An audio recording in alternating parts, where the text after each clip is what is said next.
혹시 밤마다 천장을 바라보다 해가 뜨는 걸 겪어본 적이 있으신가요? 겪어보지 않으면 얼마나 고통스러운지 모르실 겁니다. 제 자신을 원망하게 되고 삶이 무너지는 느낌이 들죠. 저는 사실 젊었을 때부터 오랫동안 불면증 앓고 있던 의사이자 환자였습니다.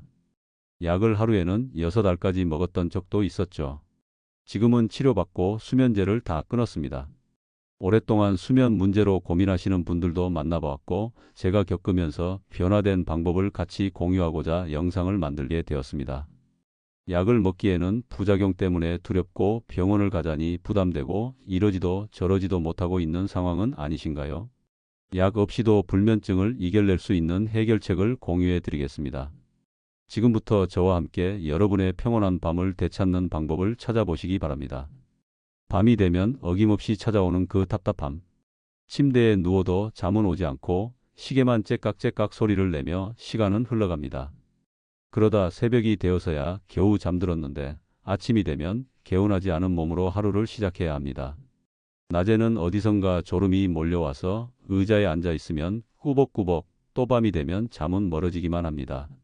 이런 악순환이 반복될 때 우리는 자신을 탓하기 쉽습니다. 나이가 들어서 그런 건가? 내가 뭔가 잘못하고 있는 건가 하며 자책하게 됩니다. 약을 먹자니 두렵고 그렇다고 이대로 두자니 불면증은 더 심해집니다. 혹시 지금 이 순간에도 이런 마음으로 고민하고 계시지는 않으신가요? 사실 이런 악순환의 뿌리에는 낮과 밤의 균형이 깨진 상황이 자리 잡고 있습니다. 낮에는 과도한 각성 상태가 지속됩니다. 커피나 녹차를 자주 마시거나 단 간식으로 에너지를 보충하려 하고 졸음이 오면 1시간, 2시간씩 길게 낮잠을 자기도 합니다. 그런데 밤이 되어도 각성 상태는 계속됩니다. 하루 종일 쌓인 걱정거리들이 머릿속을 맴돌고 텔레비전 프로그램을 몰아서 보거나 휴대폰을 들여다보며 시간을 보냅니다. 결국 낮에 과한 각성과 밤에 지속되는 각성이 서로를 부추기게 됩니다. 생체 리듬이 흐트러지고 우리 뇌는 점점 침대를 뒤척이는 장소로 잘못 학습하게 됩니다. 침대에 누우면 잠이 와야 하는데 오히려 더 깨어있게 되는 이상한 상황이 만들어지는 것입니다. 그렇다면 오늘부터 여러분도 시작할 수 있는 방법들을 말씀드리겠습니다. 먼저 카페인 마감선을 정하는 것입니다. 취침 시간으로부터 6시간 전에는 카페인 섭취를 완전히 중단하세요. 만약 밤 11시에 잠자리에 든다면 오후 5시 이후에는 커피, 녹차, 초콜릿 등 카페인이 들어있는 모든 것을 피하시기 바랍니다. 낮잠은 15분에서 20분, 길어도 30분을 넘기지 마세요. 그리고 오후 3시 이전에만 자도록 하세요. 만약 졸음이 몰려온다면 잠깐 선선한 곳으로 나가서 산책을 하거나 찬물로 세수를 하는 것으로 대신해 보세요. 마지막으로 오늘부터 수면 일기를 써보세요. 언제 잠자리에 들었는지, 언제 일어났는지, 낮잠은 언제 얼마나 잤는지, 카페인은 언제 마셨는지를 간단히 기록해 보세요. 숫자로 기록하다 보면 여러분만의 패턴을 발견할 수 있을 것입니다. 그 패턴을 알게 되면 바꿔야 할 부분도 명확하게 보이게 됩니다. 잠이 오지 않을 때 많은 분들이 가장 먼저 떠올리는 것은 수면제입니다. 약국에서 쉽게 구할 수 있고 먹으면 확실히 잠이 온다는 생각 때문입니다.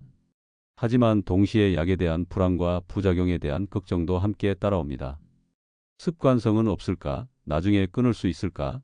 몸에 무리는 없을까 하는 걱정들이 또 다른 스트레스가 되어 돌아옵니다. 저는 약보다 먼저 시도해 볼 수 있는 길이 있다고 생각합니다. 바로 우리의 생각과 행동을 재설계하는 방법입니다. 이를 전문 용어로는 인지행동 치료라고 부르는데 쉽게 말해서 잠에 대한 잘못된 생각과 습관을 바로잡는 것입니다. 혹시 밤마다 침대에 누워서 이런 생각을 하고 계시지는 않으신가요? 오늘 밤도 못 잘 것 같다. 내일 피곤할 텐데 어떻게 하지? 이러다가 건강이 나빠지는 건 아닐까 하는 걱정들 말입니다. 불면의 고리는 생각에서 행동으로, 행동에서 수면으로 이어집니다.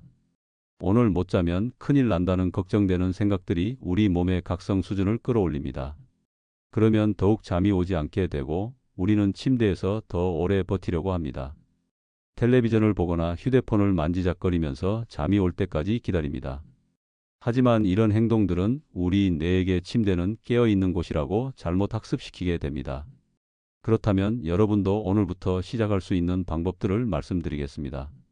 첫째는 20분 규칙입니다. 침대에 누워서 20분이 지나도록 잠이 오지 않으면 과감히 침대에서 나와서 거실로 이동하세요. 거기서 조용히 앉아서 책을 읽거나 부드러운 음악을 들으며 졸음이 올 때까지 기다리세요. 졸음이 오면 그때 다시 침대로 돌아가세요. 둘째는 생각 바꾸기입니다. 오늘 못 자면 망한다는 생각 대신에 내 몸은 조금씩 회복 중이라고 소리 내어 읽어보세요. 잠을 못 자도 괜찮다고 생각하고 몸에 힘을 빼고 극단적인 걱정보다는 현실적이고 긍정적인 문장으로 바꿔서 머릿속에서 반복해 보세요. 셋째는 수면 일기에 누워 있던 시간과 실제 수면 시간을 따로 기록해 보는 것입니다. 밤 11시에 잠자리에 들어서 아침 7시에 일어났다면 침대에 8시간 있었던 것입니다. 하지만 실제로 잠든 시간이 6시간이었다면 수면 효율은 75%입니다. 이 수치를 매일 기록해 보면서 점차 개선되는 모습을 확인해 보세요. 이런 방법들을 2주에서 3주 정도 꾸준히 실천하면 수면 효율의 변화를 체감할 수 있을 것입니다. 약에 의존하지 않고도 충분히 잠을 되찾을 수 있다는 자신감도 함께 생겨날 것입니다. 이런 경험을 해보신 적이 있으신가요? 화가 나거나 속상한 일이 있었던 날 밤에는 유독 잠이 오지 않았던 기억 말입니다. 이때 잠이 안 오는 것은 이상한 일이 아닙니다. 오히려 우리 몸이 위험에 대비하느라 각성 상태를 유지하는 자연스러운 반응입니다. 분노와 불안, 걱정과 같은 감정들은 우리 몸에서 스트레스 호르몬인 코르티솔을 분비하게 만듭니다. 이 호르몬이 혈액 속으로 퍼지면 뇌는 지금이 잠들 때가 아니라 깨어서 대응해야 할 때라고 판단하게 됩니다. 문제는 이런 각성 상태가 길어질수록 잠들기도 어려워지고 잠을 유지하기도 어려워진다는 점입니다. 그리고 다음 날 제대로 쉬지 못한 몸과 마음은 더욱 예민해져서 작은 일에도 크게 반응하게 되고 이것이 또 다시 밤의 수면을 방해하는 악순환이 반복됩니다. 몇 년 전 제가 만난 정미화님의 이야기를 들려드리겠습니다. 당시 65세이셨던 그분은 평소에는 잠을 잘 주무셨는데 가족 간의 갈등이 생긴 이후로 수면 문제가 시작되었다고 하셨습니다. 정미화님은 아들 내외와 함께 살고 계셨는데 손자 교육 문제나 가사 분담 문제로 며느리와 의견 차이가 자주 생겼습니다. 특히 저녁 시간대에 이런 대화들이 이어지는 경우가 많았는데 대화가 격해지면 서로 목소리가 높아지고 감정이 상하는 일이 반복되었습니다. 처음에는 그냥 넘어갈 수 있을 줄 알았습니다. 하지만 저녁에 언쟁이 있었던 날이면 어김없이 그날 밤은 잠을 이룰 수가 없었습니다. 침대에 누워도 낮에 있었던 일들이 계속 머릿속에서 되풀이 되었습니다. 내가 뭘 잘못했을까? 며느리는 왜 저렇게 말했을까? 아들은 왜 나를 이해해주지 않을까 하는 생각들이 꼬리를 물고 이어졌습니다. 화가 날 때도 있었고 속상할 때도 있었고 때로는 서운함에 눈물이 나기도 했습니다.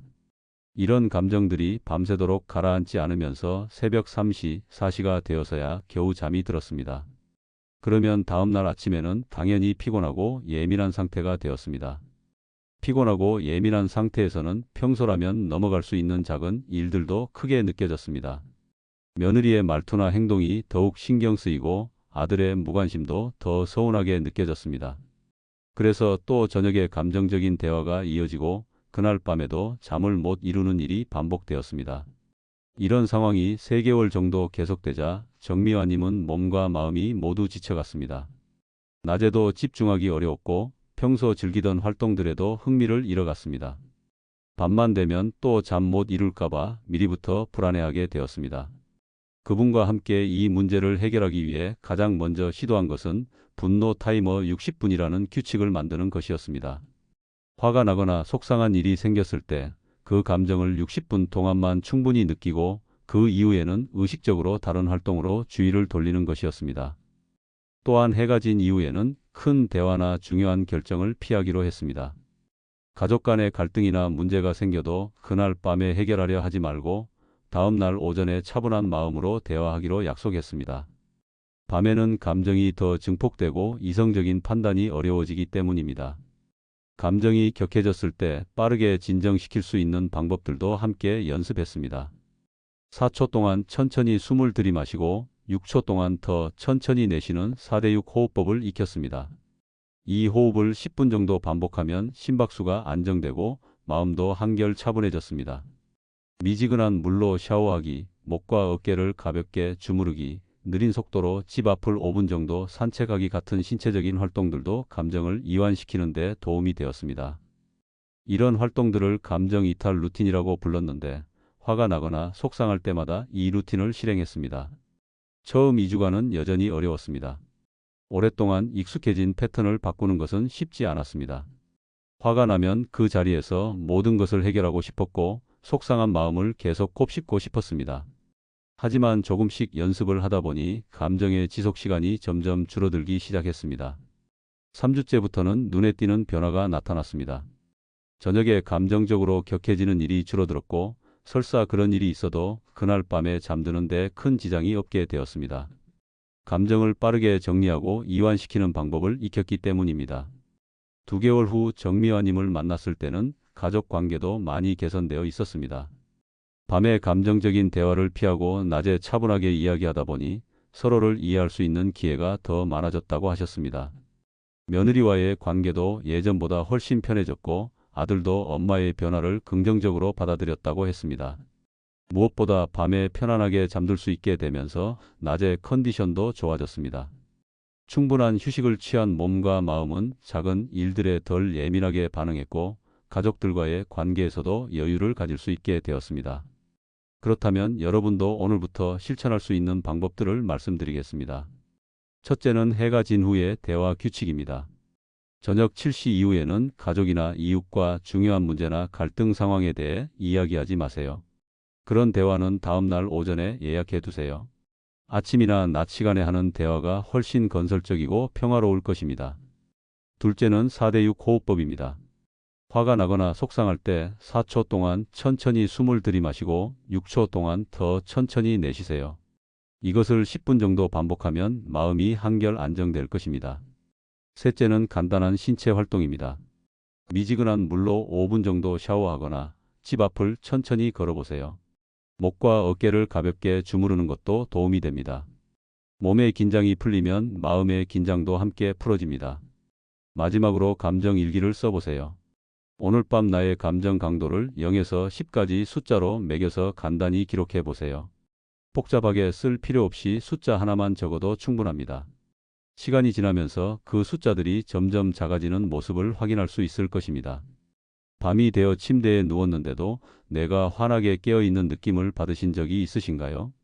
몸은 분명 피곤한데 머릿속은 마치 대나처럼 또렷하고 맑은 상태로 유지되는 그런 경험 말입니다.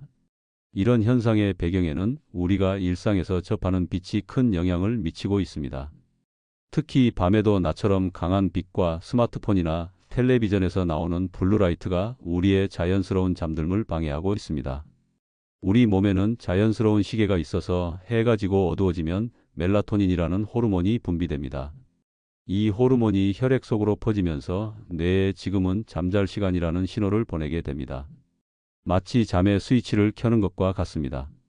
그런데 밤늦게까지 밝은 빛, 특히 파란색이나 하얀색 계열의 짧은 파장빛에 노출되면 우리 뇌는 아직 낮이라고 착각하게 됩니다. 그래서 멜라토닌 분비가 억제되고 잠의 스위치가 켜지지 않는 상황이 만들어집니다. 그렇다면 여러분도 오늘부터 시작할 수 있는 방법들을 말씀드리겠습니다. 첫째는 디지털 커튼 시간을 정하는 것입니다. 잠자리에 드는 시간으로부터 2시간 전에는 스마트폰, 텔레비전, 태블릿 등 모든 화면을 끄세요. 꼭 필요한 알람 기능만 남겨두고 방해 금지 모드로 설정해 두세요. 둘째는 조명 바꾸기입니다. 저녁 시간에는 밝고 하얀 조명 대신 따뜻한 색깔의 전구색 조명을 사용하세요. 조도도 낮게 유지하고 가능하면 간접 조명을 활용하세요. 침실에는 작은 스탠드 하나 정도만 두고 평소에는 어둡게 유지하세요. 셋째는 화장실에 야간등을 설치하는 것입니다. 밤에 화장실을 이용할 때 밝은 조명을 켜면 잠이 깨기 쉽습니다. 작은 야간등이나 센서 등을 설치해서 최소한의 빛만 사용하도록 하세요. 넷째는 화면 사용 시 설정 조정입니다. 부득이하게 저녁에 화면을 봐야 할 때는 밝기를 최대한 낮추고 블루라이트 필터 기능을 켜두세요. 얼굴에서 최소 50cm 이상 떨어뜨려서 사용하는 것도 중요합니다. 이런 변화들을 2주에서 3주 정도 꾸준히 실천하면 자연스러운 잠듦을 경험할 수 있을 것입니다. 우리 몸의 자연스러운 리듬을 회복하는 것이 가장 건강하고 지속 가능한 수면 개선 방법입니다. 인지행동 치료, 스트레스 호르몬 관리, 빛과 수면 호르몬의 관계까지 다양한 내용을 함께 살펴보았습니다. 하지만 이런 이야기를 듣고 나면 많은 분들이 어디서부터 시작해야 할지 막막하다고 하십니다. 혹시 여러분도 지금 이런 생각을 하고 계시지는 않으신가요? 알아야 할 것도 많고 바꿔야 할 것도 많은데 과연 내가 할 수 있을까 하는 걱정 말입니다. 저는 이런 분들께 작은 성공을 빠르게 쌓아가는 순서를 권해드립니다. 한꺼번에 모든 것을 바꾸려고 하면 피로와 좌절감이 클 수밖에 없습니다. 하지만 감정 조절과 빛 관리, 그리고 인지행동 치료 루틴의 세 가지 축을 단순하게 꾸준히 적용하면 우리 몸은 생각보다 빠르게 학습을 시작합니다. 산책을 하거나 차를 마시거나 책을 읽는 것으로 감정에서 벗어나는 연습을 했습니다. 두 번째는 잠자리에 들기 2시간 전부터는 텔레비전이나 스마트폰 같은 화면을 보지 않기로 했습니다. 대신 라디오를 들거나 잔잔한 음악을 들으며 마음을 안정시키는 시간으로 만들었습니다. 세 번째는 일시 이탈이었습니다. 침대에 누워서 20분이 지나도록 잠이 오지 않으면 과감히 침대에서 나와서 거실로 이동하는 것이었습니다. 거기서 조용히 앉아서 졸음이 올 때까지 기다리다가 졸릴 때만 다시 침대로 돌아가는 규칙이었습니다. 처음 일주일은 여전히 어려웠습니다. 오랫동안 익숙해진 패턴을 바꾸는 것은 쉽지 않았습니다. 감정이 밀려올 때 60분만 느끼고 멈추는 것도 어려웠고, 저녁에 텔레비전을 끄고 이 시간을 보내는 것도 지루했습니다. 침대에서 나와서 거실로 가는 것도 귀찮았습니다. 하지만 2주째부터 조금씩 변화가 나타나기 시작했습니다. 감정에 휩싸여 있는 시간이 점점 줄어들었고, 저녁에 마음이 차분해지는 시간도 늘어났습니다. 침대에 누우면 예전보다는 빨리 잠이 들기 시작했습니다. 3주째에는 더욱 눈에 띄는 변화가 있었습니다. 수면 효율이 65%에서 80%대까지 올라갔습니다. 침대에 있는 시간 대비 실제로 잠자는 시간의 비율이 크게 개선된 것입니다. 밤중에 깨는 횟수도 줄어들었고, 깨더라도 다시 잠드는 것이 어렵지 않았습니다. 한개월 후에는 낮의 컨디션도 크게 달라졌습니다. 밤에 충분한 휴식을 취하니 낮에 집중력이 좋아졌고 기분도 한결 안정되었습니다. 우울감이나 불안감도 많이 줄어들어서 외출이나 사회활동에 대한 의욕도 생겨났습니다. 2개월 후 문소영님을 만났을 때는 완전히 다른 사람이 된 것 같았습니다. 표정도 밝아졌고 목소리에도 활기가 넘쳤습니다. 밤 10시경 잠자리에 들어서 15분 안에 잠이 들고 아침 6시에 개운하게 일어나는 규칙적인 패턴이 완전히 자리 잡혔다고 하셨습니다. 낮에는 동네 복지관에서 하는 프로그램에 참여하기도 하고 오랫동안 연락하지 않았던 친구들과 만나기도 했습니다. 혼자 있는 시간도 이전처럼 외롭거나 우울하지 않게 되었고 오히려 자신만의 시간을 즐길 수 있게 되었다고 하셨습니다. 이런 변화의 핵심은 거창한 계획이나 복잡한 방법이 아니었습니다. 간단하지만 핵심적인 세 가지 원칙을 꾸준히 실천한 것이었습니다. 그리고 무엇보다 기상시간을 고정하는 것이 가장 중요한 기준이 되었습니다.